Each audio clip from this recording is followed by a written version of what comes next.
Yarem bugün sitanda gülümü sefalı görem.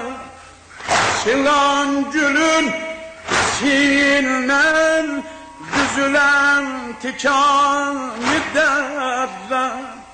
Yeter altı yaş gemiyle güle gülşene su verem. Yeter altı yaş gemiyle güle gülşene su verem.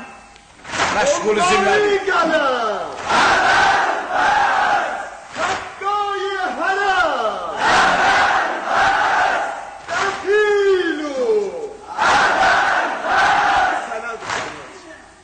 Məşğul zimmədir hər kəs bu məclisi poza.